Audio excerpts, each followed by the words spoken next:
Hello there, I'll be presenting today about zero-day phishing detection in the cloud and the journey that Wandera, now Jamf, went through in tackling this problem using machine learning and threat intelligence expertise that we have. My name is Dr. David Price. I'm the data science team lead at Jamf from the Wandera acquisition, and I'm going to be here to chat with you in the chat, so if you want to ask any questions, just go ahead, but let's get right down to it. So you will have seen some of these slides if you've been to the talk about introductions to Wandera by Michael Covington, so make sure to check that out. But the way that we look at this problem around security, it's definitely been reimagined in the last few years, given today's ways of working. The work from home revolution, from both our perspective, but also other admins' perspective, has totally changed. So we see this perfect synergy between protection, management, and connecting to business resources through Wandera, but also now through Jamf as our sort of ultimate goal. And this is definitely the goal both in Jamf, but also of many schools, hospitals, and other enterprises to gain this secure and managed access to both their applications, but also their data. But today I'll be focusing on the Jamf Threat Defense product line. The whole aim of this is to protect the endpoint, and in particular in Wandera it would be about protecting the mobile endpoint. This means we look at both on-device protections, but also things that are in the network. We already have an award-winning zero-day phishing protection and app intelligence, and support any device, both managed and unmanaged. And we'll come to more detail about what that looks like and what that means, but this is sort of a nice introduction to where we fit within the Jamf ecosystem. So, protections on the device, they range from all sorts of things. So you can start with things like configuration vulnerabilities. That's like maybe you've configured the device in a way that isn't as the admin would want. Maybe the OS is out of date. We can again assist admins with reminding users to do this. In general, like applications that are seen as risky, like malware or some sort of spam or adware, again, we help a lot with notifying users, but also notifying admins of this. And of course, more attacks that are focused on infrastructure. So that's command and control or man in the middle or SSL strip sort of attacks that we see, again, all on the device. But the focus of this talk is predominantly around network attacks. And the main one, the number one attack we see there is phishing. The further attacks like the malware, the risky apps, etc., often start with this sort of initial attack vector that we all know as phishing. There are some other ones as well. I talked about one, command and control. That's again a very similar idea where we're trying to connect these devices to a different server that it's used to, getting in the way of the traffic and obviously taking some horrible stuff off the device. If you want to see anything else around the Jamf threat defense landscape here at JNUC, do go and watch the talk by Mike Campin about exploring the Jamf Security Cloud, Adam Boynton, he's doing a deep dive on Jamf threat defense, and Milind Patel around supporting SecOps. And actually another really great talk from our Threat Labs team with Pavel Krummer around detecting zero-day malicious apps.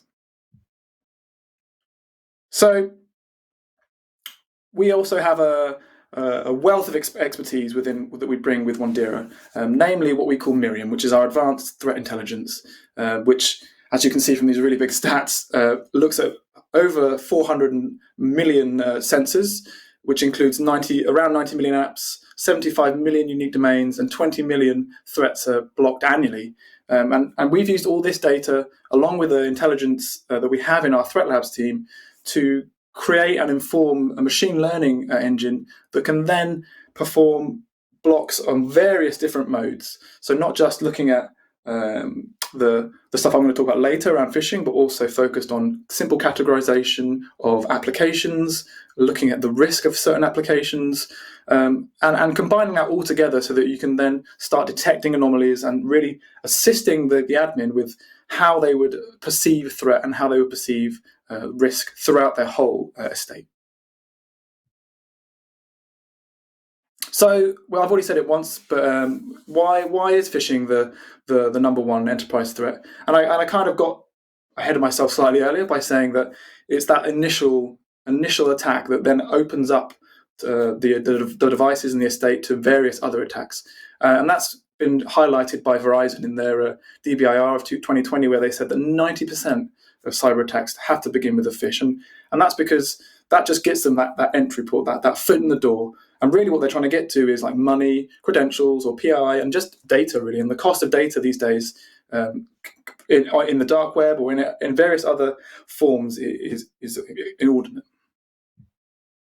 And the industry tends to answer this with education, which means some sort of security awareness that can be rolled out across an enterprise, or something like KnowBe4, which actually we use here at Jamf, which is very powerful. It gives you information to the users and just educates them on trying to know what to spot and how to behave when certain things happen, either in their email or in a text, or even just when they're out browsing the internet. But the question that comes about from this is like, is that enough? Like, does that actually fix the problem? And of course, the answer is no. We still see phishing and phishing scams happening across the world in some of the biggest organizations. You see here some news from Facebook and Google, who are still, wasting so much money through phishing scams. And that basically then points to them not being able to protect not just their data, but then their users from phishing. And we see, as I said, we see various attacks, various scams that can really amount to a large amount of monetary loss. So basically, when we looked at this back in 2017, we were thinking, well, education as it is kind of solving the wrong problem. And what highlights this even more is these top level stats here, where we see that 57% of the internet traffic is over mobile devices, and that goes up and up every year. 18% of mobile phishes are more pervasive than malware. So that's similar to what I said earlier, where that phish is the first thing that is used to attack a person in the chain. And people in general, they're the sort of the weakest part of that chain. So if they're just not as well educated, then this phish is in there. And if they're in there quickly, they can get everything they need and get out. And that's this third stat here is important, that actually the average lifetime of a phishing site is only 4 hours. And that's because they have to move and be changing quickly with the landscape that we see across all threats. And then last but not least, that people are 3 times more likely to fall for a phish on mobile. So coupled that with the first stat, as the amount of people using their phones goes up, you're more likely to fall for a phish on a mobile. Education simply won't be able to stay up to that 4-hour lifetime of a phishing site. And these last few stats coming from our recent Jamf phishing report, which you can go and read now, has just been released. We've actually taken these from our devices and from very recent statistics. 93% of phishing sites use HTTPS to be safe. So that's that little lock you'll see in the top of your browser. And phishers and attackers have learned how to replicate this to make it feel like you're on a safe site. And that's a lot of the education pieces will say, like, okay, you must ensure your browser is HTTPS and safe. But again, attackers have got around that. As I said earlier, 1 in 10 mobile users will fall for phishing links. That's, if you've got an organization like ours of over 2,000, that's a lot of phishers in a certain time period. And still we see it increasing year on year. Even with education, even with our sort of solutions, we still see phishing incidents or potential phishing incidents increasing as 1.5 times, just more than 1.5 times increase from last year. What does this all mean? Like I've thrown all these numbers at you. What it basically means is we just need a more evolved solution to address phishing, where it's happening live with the user, and to stop it at that point. Education by itself is great, but it's not sufficient, and we need to do something else. So we tried to do this. And basically, education focuses primarily on the user, right? The person on their device browsing the internet using their phone. And we say, well, actually, let's go a step before that. Let's try and take the user out and focus just on the data and just on the device and on the browser itself. As I said earlier, the phishing is this number one threat vector, but it's because there's a larger opportunity to do that. On a mobile phone, the user is more distracted, the screen size is a lot smaller, and a lot of people kind of assume that they're a bit more secure for some reason. So when we take all that into account, along with those stats, removing that human and focusing on the data, engineering features that cater themselves more towards phishing rather than just focusing on one or two certain features, and using something like machine learning where we can just look at so much past data to try and work out the patterns in a much more scalable manner than someone picking out of a list. Means that we can be more capable of changing with the attack over time. So what are our requirements when we start looking at this? Obviously, our first requirement is I want to identify mobile phishing, and I don't want to just do that for a browser like Chrome or Firefox. I want to do it for within applications when they're being used. So our unique cloud infrastructure helps a lot with that. But I still want to be able to preserve, user privacy. So I don't necessarily need to see like the content of an email or the content of a text. I just want to see the sort of domains and URLs that the people are visiting. And the last but not least, that I want it to be really efficient. So I don't want the user to be blocked when they're going to a genuine site. I only want them to be blocked when they're going to phishing. Now, as many of you may know, but if you don't, all good models start with good data. By which I mean we have to feed our machine learning this huge amount of historic data, but it has to be correct in that we have to have some clear examples of what phishing is and how it looks versus the safe stuff, the Googles, the Facebooks, etc. And we do this with a few different things. We use some third parties that have known good lists, so things like KnowBe4, where they do have a great set of known threats. But we combine that with the data that we see coming off our devices, as well as I said earlier, the threat intelligence team who can help us by essentially like labeling the network data that we see. And by combining this all together, we get a very rich basic set of data. When we have that data, we're then able to extract various features, as I said earlier, and they probably clump into some main areas. The first one is URL properties. So that's things like how long a domain is, how many subdomains it may have.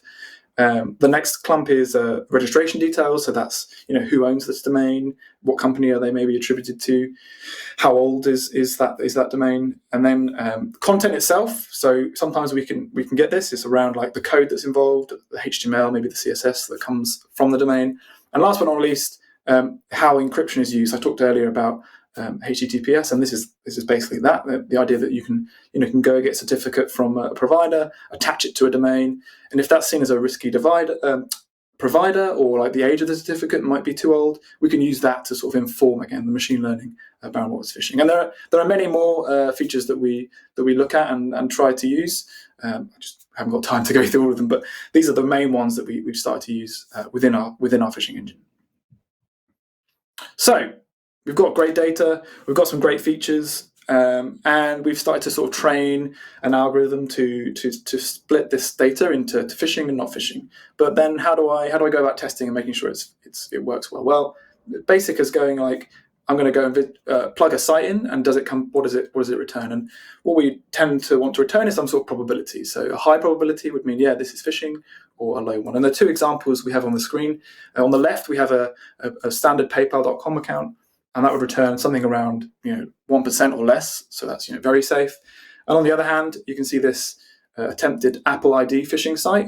From the domain underneath, you can see it's quite long. It has mentions Apple and some other clever little things like verif. So it makes the user think that it's legit, and of course it looks like Apple ID. However, the response is 99%. So our machine learning suggests that this is phishing and would block it for the user. So these sort of tests we would do, not just single examples like this. We would do this at scale with millions of records, report that back to our data science team, and they would either be like, yeah, that's great, or now I need to go away and fiddle with it a little bit.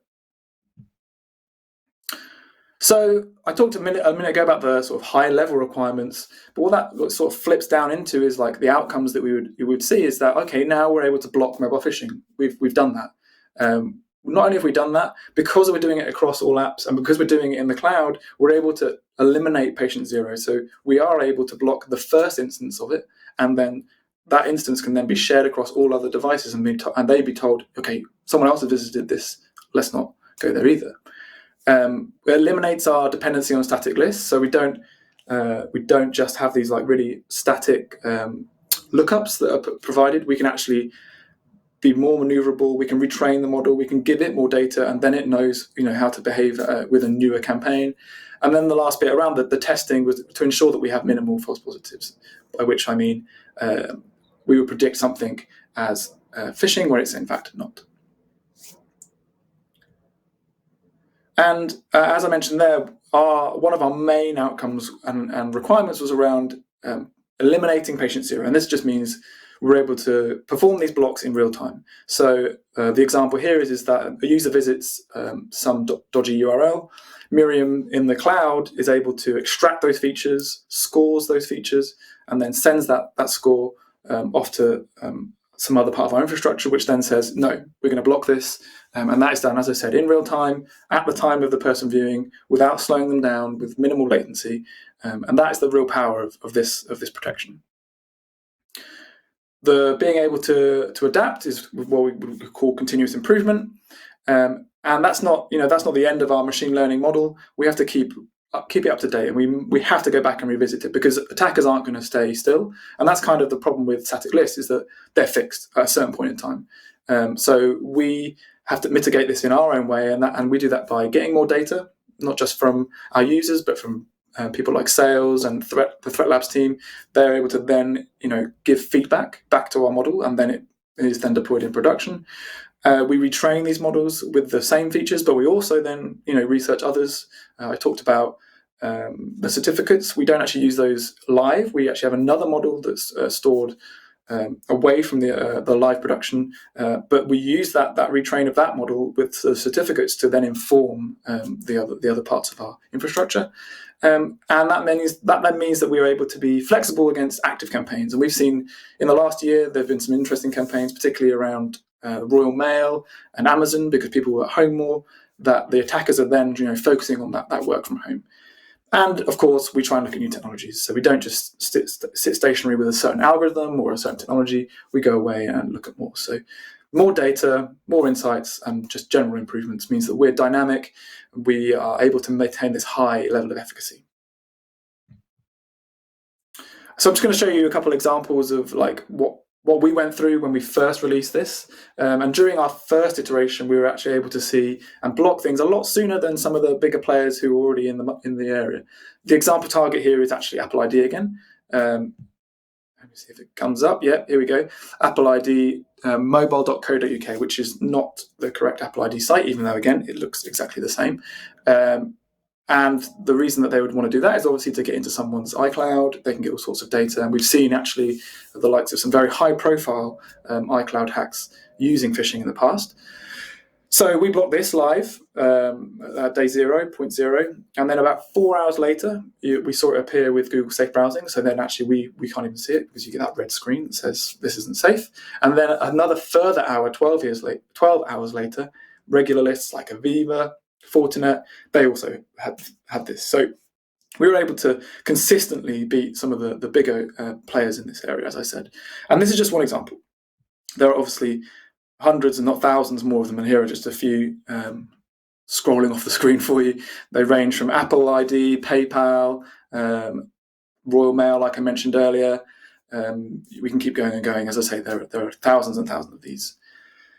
So just to sort of finish off, we've got some sort of headline facts here, that we were able to build this effective mobile phishing identification that was able to protect not just mobile apps, but also any sort of browser traffic as well. And it's totally independent of the OS. It will work on iOS, it will work on Android. It doesn't really matter, because it's all in the network and on that part of the stack. And we're not dependent on anything that's static. So we're able to be much more dynamic, but also still capture patient zero. Finally, just at the end here, like I said just now, you can go and read our Jamf phishing report that's just been released, and you'll see way more statistics and facts there. But one of the fun ones there is some of the top brands that we see that have been phished in the last year. You see things like Wells Fargo and Google, but number one there is Apple, where some hackers really want to get into the iCloud. So keep your eyes open. Thanks very much for listening.